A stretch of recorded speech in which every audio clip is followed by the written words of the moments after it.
Now, what I would call a really swinging human being is a person who lives on two levels at once.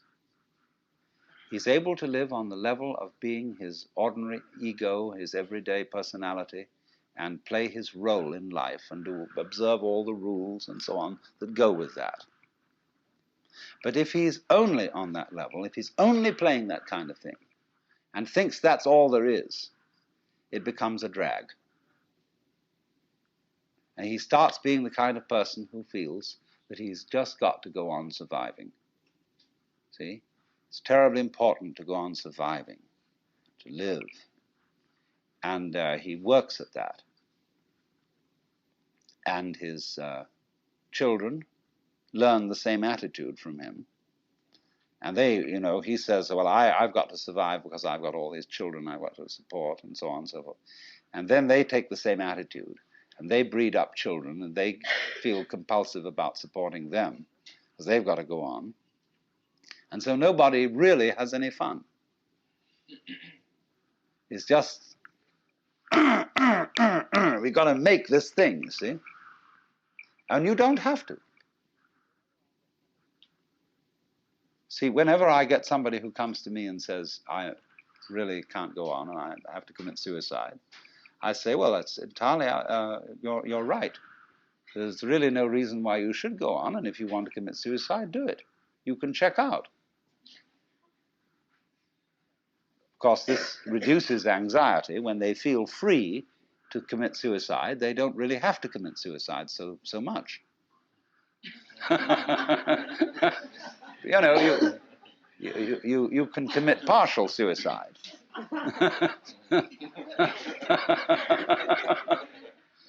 So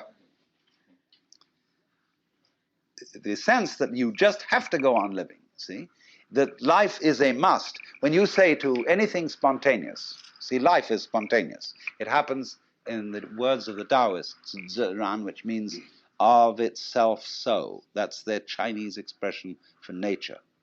What happens by itself, what isn't pushed, but it just pops up, you see? Like, I'll never forget, there was a great Zen master I knew once in New York. He was giving a lecture one evening, and he was dressed in his gold ceremonial robes, and he was sitting in front of an altar like this sort of thing, but he had a table in front of him with very formal, with candles on it, and a sutra scripture on a little desk, and he was lecturing on the sutra. And he said, fundamental principle in Buddhism is no purpose, purposelessness. When you drop fart, you don't say, at 9 o'clock I drop fart. It happen of itself. And all these pious Western devotees, kind of put their handkerchiefs in their mouths and try not to laugh.